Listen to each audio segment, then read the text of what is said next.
young and every cavity of my heart is filled with emptiness. I sit daily with the demons inside of my head who are adamantly working against me. This is what depression feels like. The first time I recognized I was depressed was my freshman year of high school. My emotional regulation was failing, and my mind was becoming a dark and sad decision maker.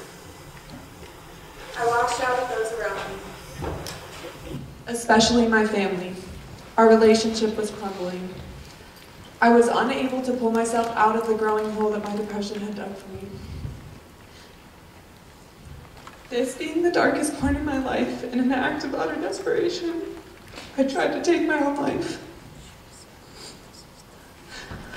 More teenagers and young adults die from suicide than from AIDS, influenza, pneumonia, chronic lung disease combined.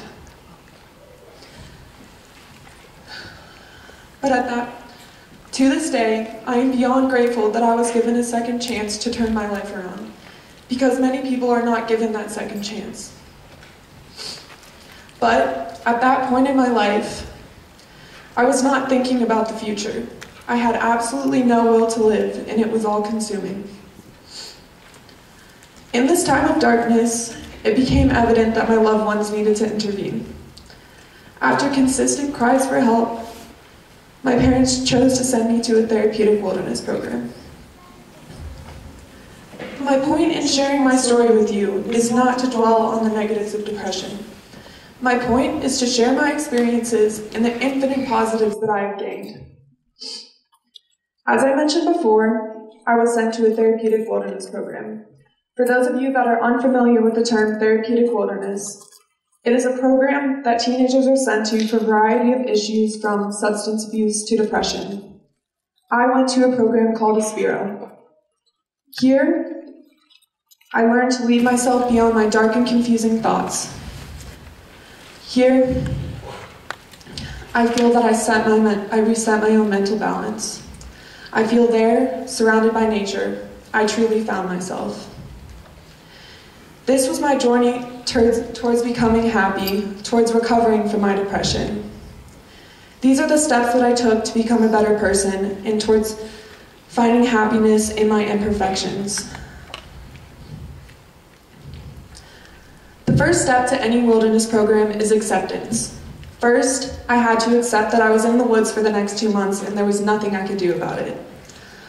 On the first day, your guides tell you that you are not going home. Of course, they don't mean that you are never going home and that you are never going to see your family and friends again. They are simply telling you to accept your current situation. The more kids pushed back, the harder their experience was. On a larger scale, you were forced to accept your negative thoughts instead of pushing them out of your mind. This was something I was very unfamiliar with. Ever since I was a child, I had suppressed negative feelings of sadness and even anger. When I became a teenager, this suppression manifested itself into negative coping skills. I turned to self-harm instead of sitting alone and truly thinking. Now, surrounded by what seemed like miles of stunning nature, all that was left was myself and the rugged red rocks surrounding me. I remember on one of my first days of wilderness, I asked one of my guides what time it was. They said it didn't matter. This was extremely frustrating to me. I had so much anxiety around the concept of knowing what time it was. The guides knew this, and they pushed me to accept my surroundings. Surrounded by nature, you are forced into your own mind. Nothing else matters. Time is not an issue. After acceptance came change. Change of attitude and change of thought patterns. Coming into a group of girls at different stages in their program, I observed the ones that had been there longer. They seemed so much happier than me, and I wondered why. After talking to them, I observed that they truly loved themselves. They were confident, in a sense, even almost glowing. I developed a belief that to this day I live by. Without self-love, you are unable to appreciate the many other great things in your life. If you are unable to appreciate yourself, how are you supposed to know what this feels like and reciprocate it towards others?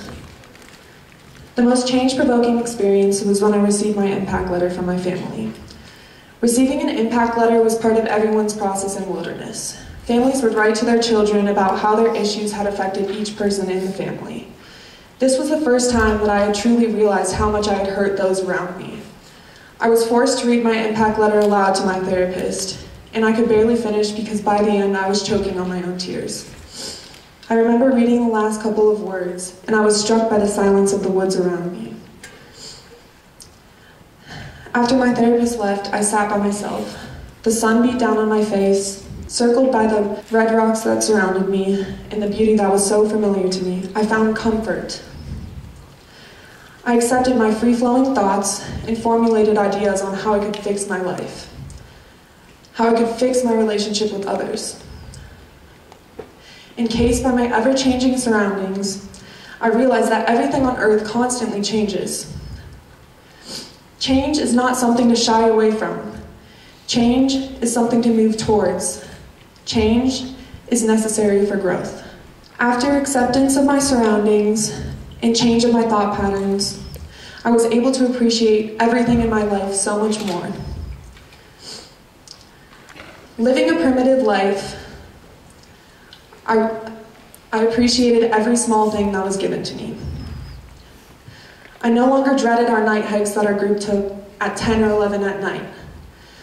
I stared at the stars in awe of their beauty. I vividly remember building a snowman that I named Silas after my little brother. I dusted its head with red pine needles, mimicking his fiery red hair. This brought me an immense amount of joy, being able to truly express myself. I used the tools that the wilderness gave me, and I appreciated them so much more because of the simplicity of my new life in the wild. On Christmas, our group of girls decorated a shrub with Christmas ornaments. We cooked group meals over the fire and simply enjoyed each other's company. This was the first holiday that I had spent away from my family, but it was okay. I remember waking up on Christmas morning and looking on our Christmas tree and finding a stocking. Instead of a stocking stuffed with presents, this was a stocking stuffed with letters from my loved ones. As I read my first letter, I was overwhelmed with appreciation, tearing up because I miss my loved ones. This was not something that I would have appreciated at any other time in my life. Deprived of all material objects, this was the best gift that I had ever received or will ever receive. Wilderness is not for everyone. I hope that by sharing my story with you, I have shown you that there is a road to happiness. Even in your darkest, most desperate times, when it seems as if there is nothing to live for, there is always light. You are a story worth telling. During my wilderness program, a picture of me was sent home every week. This has been that series. Every week I spent in the wild, my smile progressively grew. Every person has places, people, and things that make them happy and help them recover. Everyone has their own wilderness. They just have to find it. Thank you.